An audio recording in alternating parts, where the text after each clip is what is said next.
ini dia rajanya datang. Asik, buka kameramu, Dis. Kau buka kameramu, kau itu paling menjagokan katanya, paling sakti katanya. Silakan. Ya, bentar. Gitu dong, kamu yang harus masuk ke Indonesia, bukan kami yang harus ke luar negeri. Semoga cuma tidak menurunkan saya ya. Ya silakan, silakan. Kau nanti turun sendiri malah. Jangan lagi nanti kau bilang miot, miot, miot. Aku di miot. Nah gitu dong.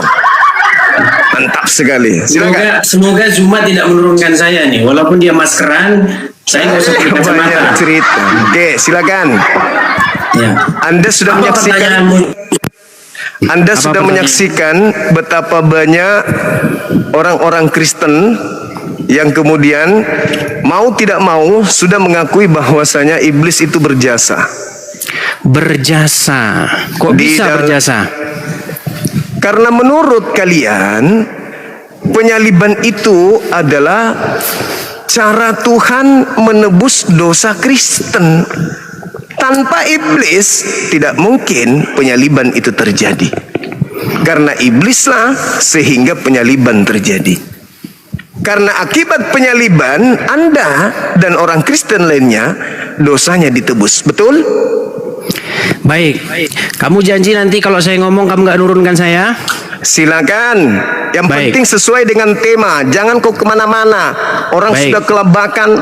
Kau datang ditunggu malah kau. Jadi teman-teman, kalau dia nurunkan saya, bawa tanda dia ketakutan ya. Yalah, takut. Baik. Silakan, silakan. Jadi begini Juma. Yang ingin saya tanyakan kepada kamu. Ya bertanya.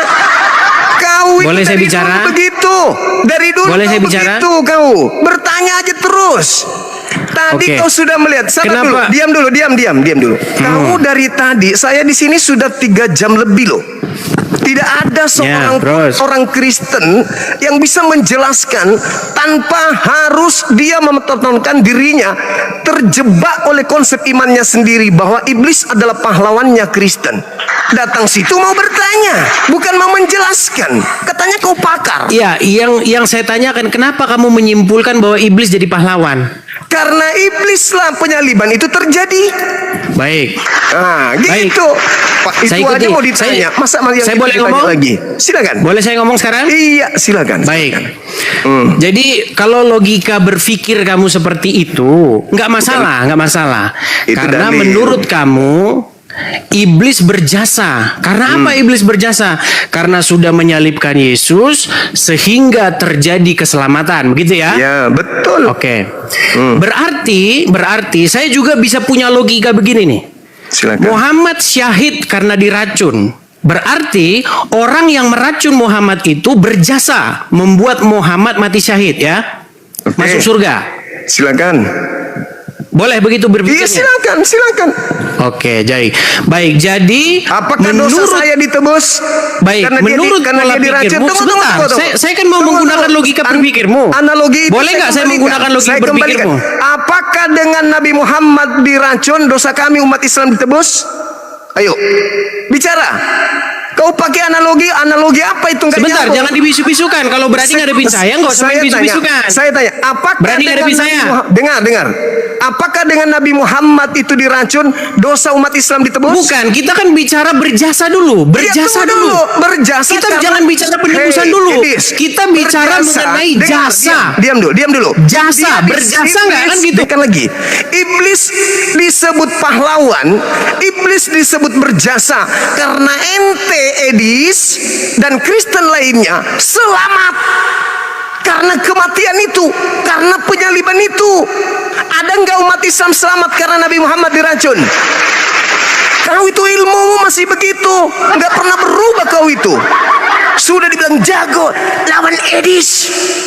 Kau sama saya logikamu itu logika anak TK di depan saya, beranalogi yang tidak nyambung. Kalau Nabi Muhammad diracun, akibat diracun dosa kami umat Islam ditebus, ya berarti berarti Zainab ini berjasa di dalam meracuni Nabi. Memang kau itu dari dulu, makanya kau kabur ke luar negeri karena kalau berdebat denganku, kau tidak pernah menang. Kau bisa menang kalau kau membahas Al-Quran, pretelin sesuai mukamu itu. Udah ada yang turunkan kan? Enak aja dia. Sila dia, ini nih, ada Edis.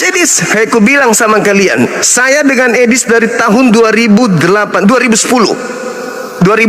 di Facebook saya sudah mulai kejar-kejaran sama dia. 2018, sorry.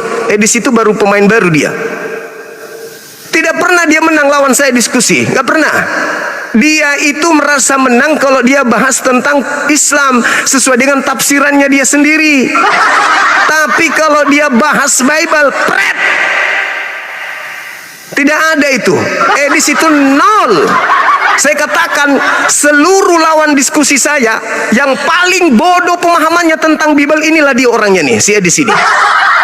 Suruh dulu moderatormu jangan turunkan saya kalau kamu jagoan. Makanya, jangan ngeyel. Sekarang saya tanya samamu, dengar. Kenapa? Kan? Kita bicara dulu tentang jasa, berjasa. Kau jangan bilang penebusan dulu, berjasa dulu. Dengarkan, apakah orang Kau kan mengatakan bahwasanya iblis berjasa. Dengar, kita ngomong dari berjasa dulu, berjasa. Dengar. Jangan ngomong penebusan. Pakai ini dulu. Dengarkan saya. Setelah saya bicara, kau bicara. Oke? Dengarkan. Kau mengatakan bahwasanya Zainab berjasa. Apa jasanya Zainab untuk kami umat Islam? Sabar dulu. Apa jasanya Zainab untuk kami? Ketika Zainab itu meracuni Nabi Muhammad, apa jasanya? Kami masuk surga? Dosa kami ditebus? Tidak ada sama sekali. Jangan dibisu-bisukan. Nih, tangan saya angkat ya.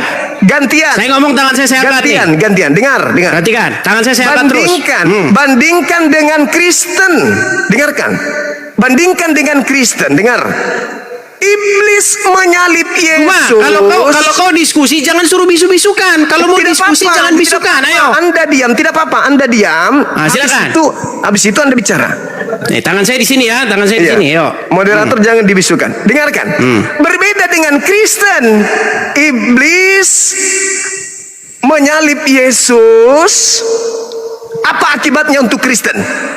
Dosa Kristen ditebus. Masuk surga Kristen itu karena penyaliban. Berarti iblis adalah pahlawannya Kristen. Silakan. Sudah bisa saya bicara? Silakan. Baik, suruh moderatormu gak usah ketakutan sama saya. Jangan dibisukan. Makanya jangan nyerocos karena suaramu juga keras. Nah, silakan. Baik. Silakan. Jadi begini Juma. Kalau bicara kita satu-satu dulu. Tadi kan kamu ngomong masalah berjasa. Jangan penebusan dulu. Kita kelarin dulu berjasanya. Silakan. Nah, menurut kamu karena iblis dan melalui tangan orang-orang Farisi menyalibkan Yesus, maka iblis berjasa, betul? Itu logikamu kan? Terus. Baik, berarti saya pun akan menggunakan logikamu karena perempuan Yahudi yang meracun Muhammad membuat Muhammad mati syahid masuk surga. Berarti menurut logikamu maka perempuan yang menyalib Muhammad yang membuat Muhammad mati syahid masuk surga itu berjasa dia. Dia juga berjasa karena melalui tangan dialah keselamatan Muhammad masuk surga terjadi. Makanya saya bilang logikamu udah nggak waras. Kemudian yang kedua. Satu dulu. Oh, silakan. Silakan. Yang tidak waras itu ente. Kalau Nabi Muhammad masuk surga karena dia diracun, berarti Yesus masuk surga karena disalib. Ini kita berbicara. Tunggu dulu. Ini kita berbicara mengenai umat Islam. Bukan berbicara mengenai Nabi Muhammad dan juga mengenai Nabi Yesus. Bukan. Ini kita berbicara Islam dan Kristen. Apa efeknya untuk Islam ketika Zainab meracun Nabi Muhammad? Apa efeknya untuk kami? Anda, untuk nebus dosa kami? No. Bisa saya jawab? Sabar dulu. Sedangkan iblis ketika membunuh Yesus, yang diselamatkan Kristen. Kristen yang dosa-dosanya ditebus dengan darah Yesus. Sedangkan Nabi Muhammad tidak ditebus umatnya karena dia diracun. Analogimu nggak nyambung. Sekarang pertanyaan saya, karena Kristen diselamatkan akibat iblis merasuki Yudas, maka mau tidak mau kau harus berterima kasih kepada iblis yang telah berjasa menyalib Tuhanmu sehingga dosamu ditebus. Sampai sini kau sudah paham? Baik. Nah, silakan. Baik, saya tanggapi. Silakan. Jadi pertama Juma, saya membuat logikamu itu yang tadi yang pertama karena kamu berpikir demikian. Karena menurut kamu iblis melalui tangan orang-orang Farisi menyalibkan Yesus dan terjadi keselamatan, maka iblis berjasa. Itu logikamu. Nah, saya balikan logikamu yang salah itu kepada agamamu sendiri. Berarti perempuan Yahudi yang telah meracun Nabi, dan karena hal tersebut Nabi syahid masuk surga, maka menurut pola pikirmu, maka perempuan Yahudi yang meracun Muhammad tersebut berjasa membuat Muhammad masuk surga. Logikanya harusnya bukan seperti itu. Logikanya salah, Juma.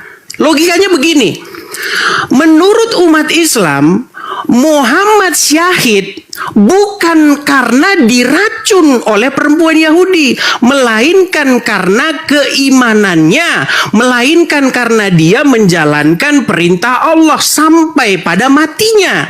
Itulah yang membuat Muhammad diselamatkan, bukan karena diracunnya itu. Perempuan tersebut tidak berjasa membuat Muhammad masuk surga. Itu logika yang benar. Nah, sama seperti pada peristiwa penyaliban.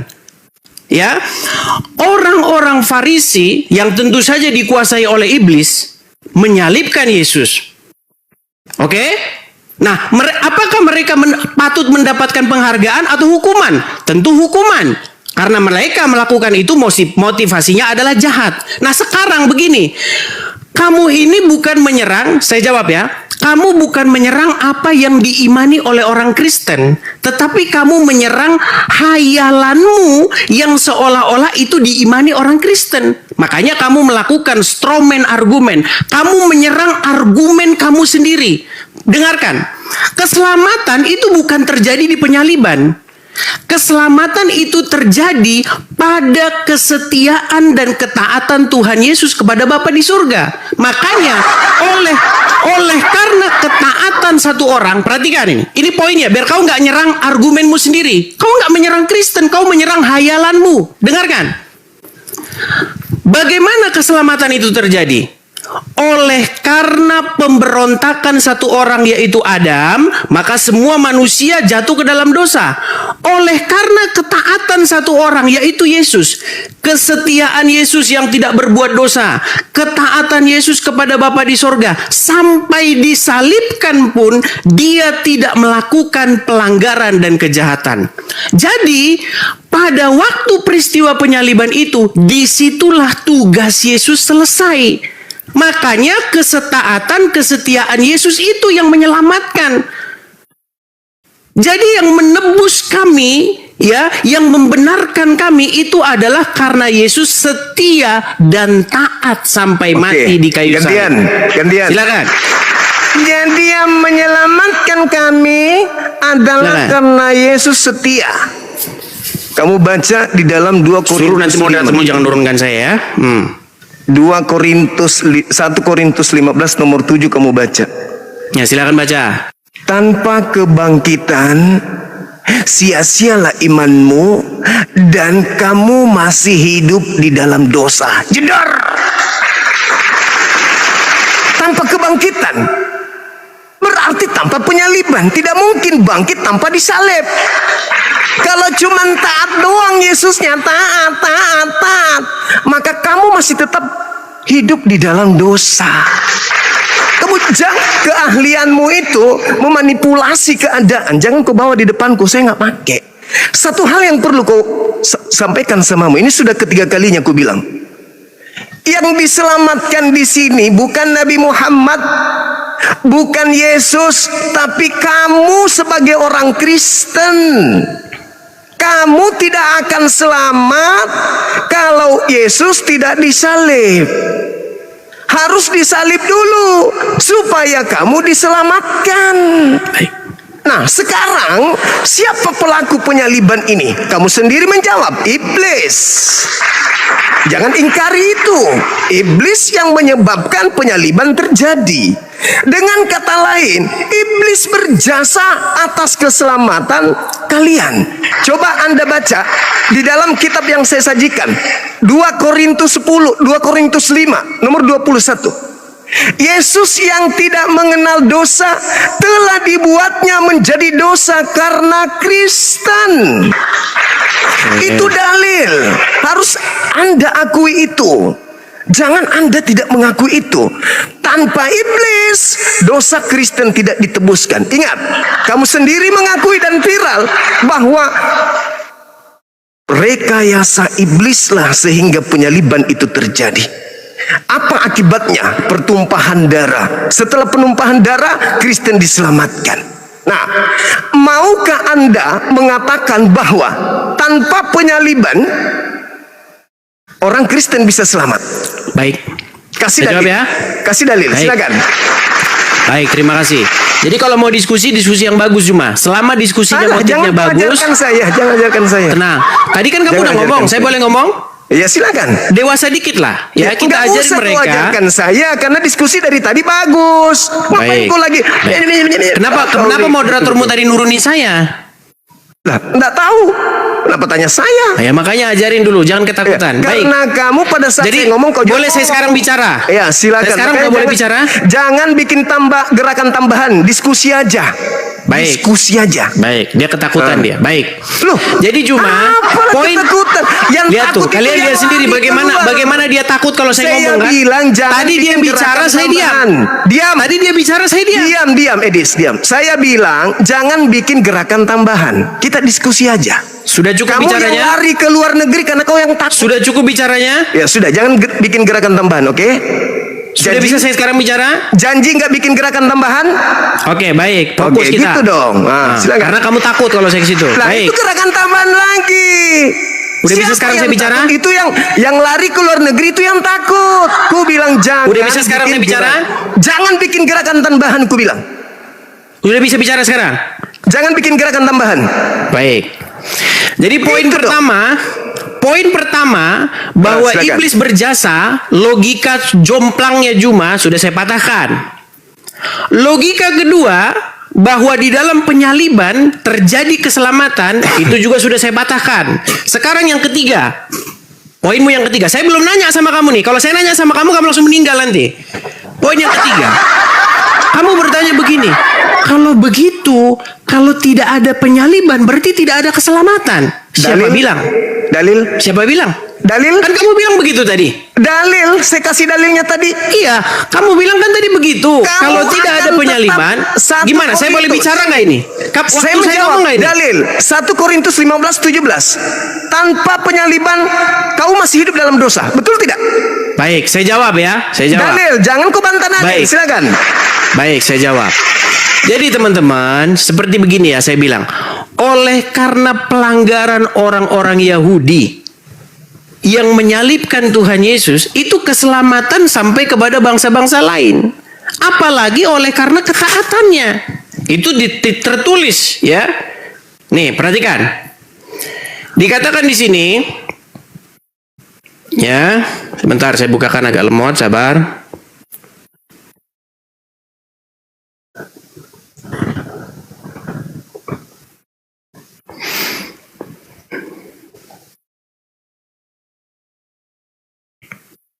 Nih. Di dalam Roma pasal yang ke-11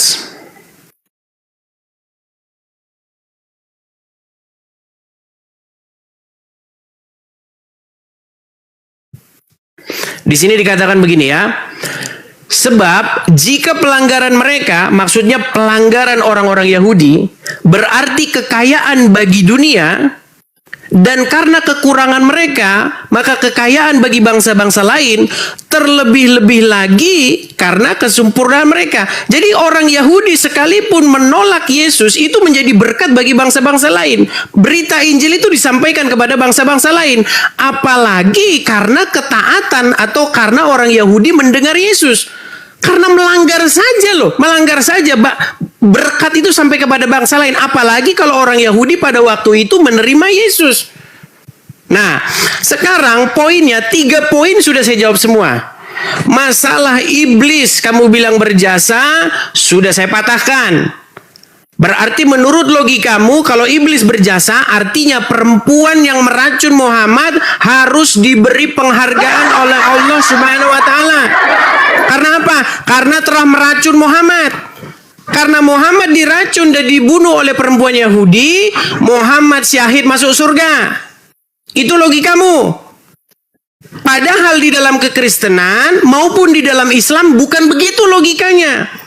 Logika yang benar adalah Muhammad itu syahid masuk surga bukan karena diracun perempuan Yahudi, tetapi karena dia menyelesaikan tugasnya menjadi rasul sampai pada matinya. Itu logika yang benar, sama seperti logika di dalam kekristenan. Kenapa Kristus dibangkitkan? Kenapa Yesus dibangkitkan? Karena dia menyelesaikan tugasnya dengan benar. Dia setia sampai mati disalibkan.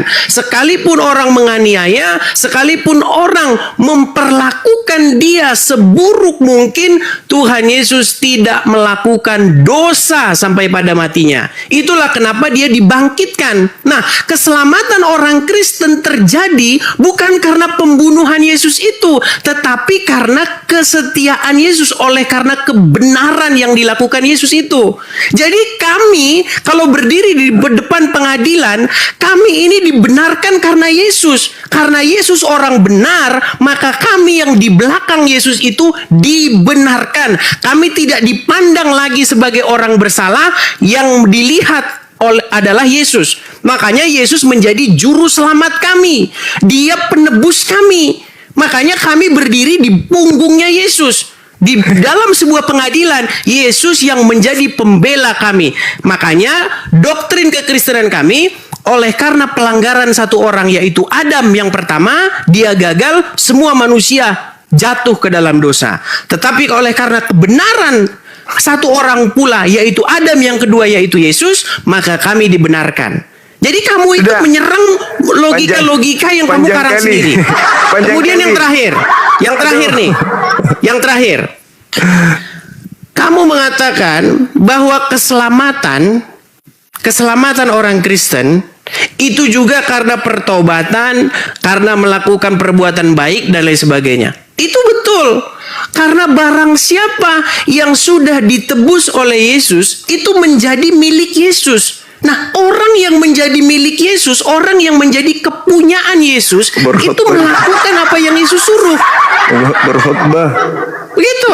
Nah, itu kekristenan. Saya belum bertanya sama kamu ya.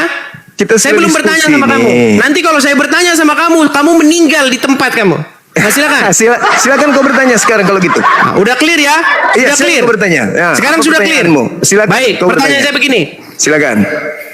Menurut Al-Quran, apakah orang yang beriman itu bisa dipengaruhi atau dikuasai oleh setan? Ya, ini tema ini. Lah, jangan kamu tunggu dulu.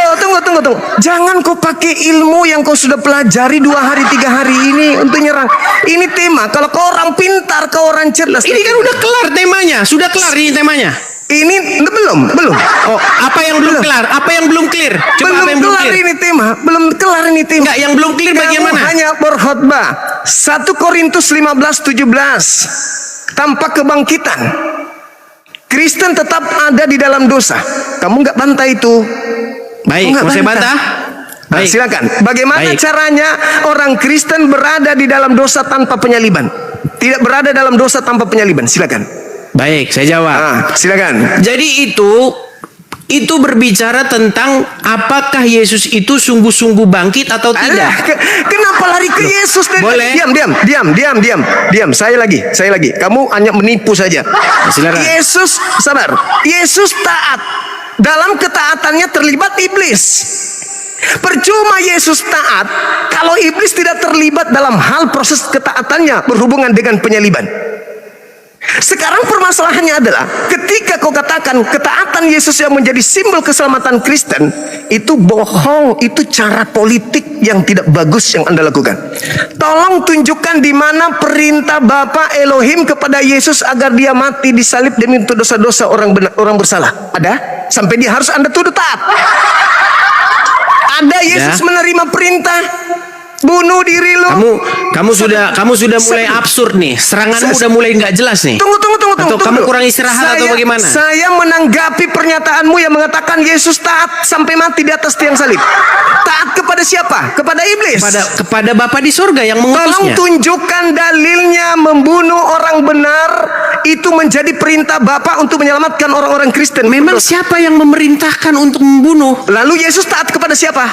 Kepada Bapa di surga. Mana dalilnya ketaatannya kepada perintahnya agar mati untuk orang-orang berdosa? Baik, saya jawab. Mana jadi dalilnya? Begini, Juma. Jangan. Baik. Dalil.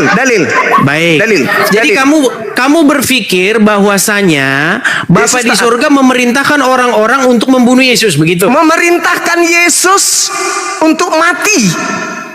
Dan Yesus siapa yang memerintah? Siapa yang memerintahkan demikian? Kamu bilang tadi Yesus taat kepada Bapa. Yesus taat kepada Bapa supaya apa? Melakukan apa yang diperintahkan. Apa yang diperintahkan? Memberitakan kebenaran. Mana perintahnya Bapa untuk mati orang benar ini demi orang berdosa? Mana perintahnya? Itu lagi kamu sendiri. Lah, kamu yang mengatakan taat Yesus taat kepada Bapa. Taat kepada Bapa untuk apa? Untuk memberitakan kebenaran. Ketika Tuhan Yesus memberitakan mati disalib. Boleh saya bicara? Enggak, dalil saya minta. Boleh saya bicara? Berpanjang lebar Anda berkhotbah. Dalil Yesus taat. Kami Kristen diselamatkan bukan karena disalib, tapi karena Yesus taat kepada perintah-perintah Bapa. Oke. Yang mau Yesus disalib iblis. Kalau Anda mengatakan diam dulu, berarti Yesus taat ke iblis. Oke, baik. Saya jawab Yesus pertanyaanmu. Tunggu. Yesus taat ke iblis atau Yesus taat ke Bapa Elohim? Baik. Sudah selesai? Kok baik? Jawab dulu. Sudah selesai? Sudah, silakan. Jawab itu ya. Jadi ini logika macam apa ini berpikirnya? Kalau Yesus dibunuh, disalibkan oleh orang-orang Farisi, artinya Yesus taat kepada orang Farisi gitu? Itu logikamu? Tadi kau katakan Yesus taat kepada Bapa. Iya, taat kepada Bapa di surga. Terus menurut kamu karena Yesus disalibkan oleh orang-orang Farisi yang di belakangnya adalah iblis, berarti Yesus taat kepada iblis. Itu logikamu. Karena mengikuti keinginan iblis. Ya, itu logikamu seperti itu. Lalu baik. Jadi menurutmu karena Muhammad diracun oleh orang Yahudi, berarti Muhammad taat kepada yang meracun? Gitu. Siapa yang mengatakan bahwa Nabi Muhammad taat kepada orang yang diracun? Kan logikamu seperti itu. Menurut logikamu mengatakan tadi bahwasanya logikamu gimana? Cara pikirmu itu loh. Pola pikirmu itu bagaimana? Di depan saya kau nggak laku. Cara-caramu yang menipu umat Islam awam itu nggak laku bagi saya, Dis. Kau sudah tahu saya. Itu udah tukang bisu-bisukan moderatormu itu. Kenapa moderatormu ketakutan tukang bisu-bisukan? Diam. Saya perintahkan. Diam. Ketakutan dia kalau saya ngomong. Saya perintahkan. Dengarkan saya, Edis, dengarkan saya. Mumpung kau lagi di luar negeri, bebas kau berpergian. Silakan. Kamu membantah keselamatan Kristen karena salib. Dengan mengatakan Yesus itu, kami Kristen tidak selamat karena salib, tapi karena ketaatan Yesus terhadap perintah Bapa. Sedangkan kamu sendiri mengakui penyaliban itu keinginan iblis. Yesus taat terhadap salib. Yesus taat terhadap iblis. Kau ingin membantah itu? Boleh. Tapi tunjukkan di mana Bapa mau Yesus disalib orang benar, mati untuk menebus orang bersalah. Bapa perintahkan itu di mana? Jangan kau putar lidah. Ingat, kau lagi berhadapan dengan saya, bukan dengan umat awam. Oke, silakan. Sudah, bisa saya jawab? Silakan. Baik.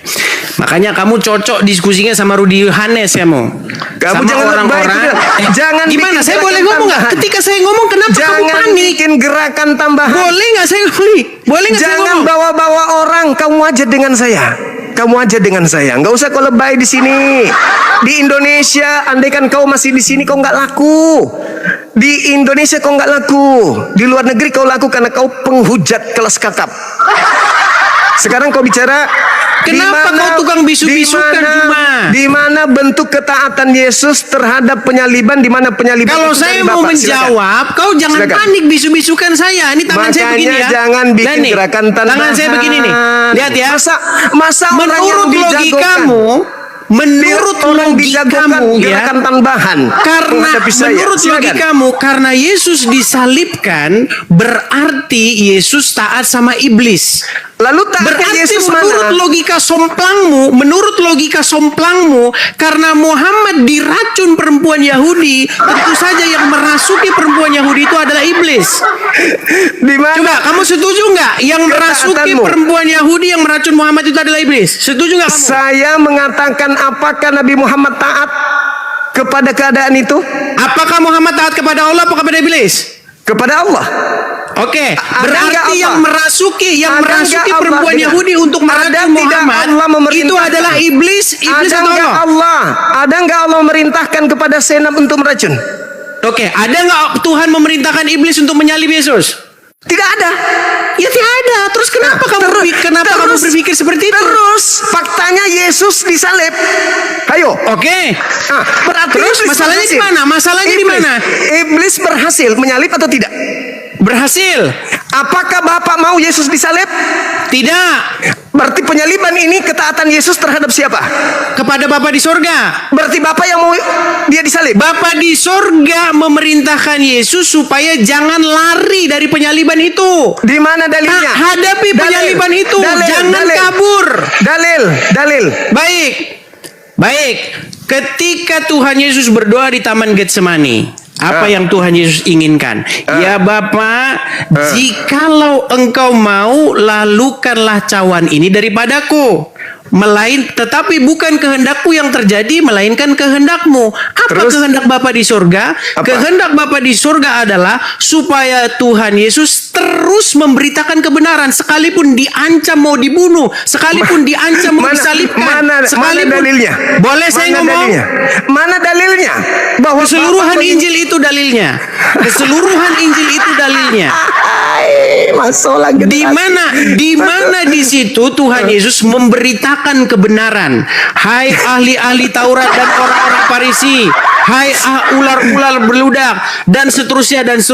Ketika Tuhan Yesus memberitakan kebenaran, orang-orang Yahudi ahli Taurat itu mengancam akan membunuh Yesus. Apakah Tuhan Yesus berhenti? Tidak. Apakah Tuhan Yesus takut? Baca seluruh Injil.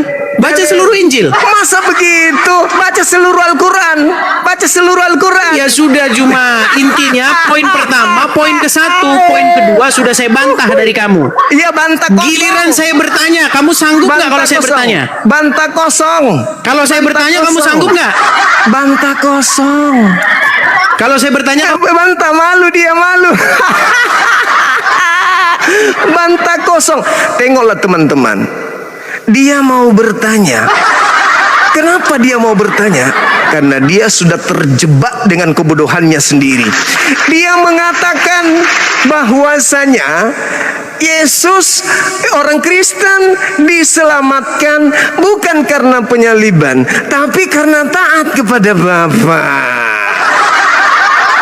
Mana perintah Bapa agar Yesus disalib? Sampai Yesus tidak kemudian lari dari penyaliban.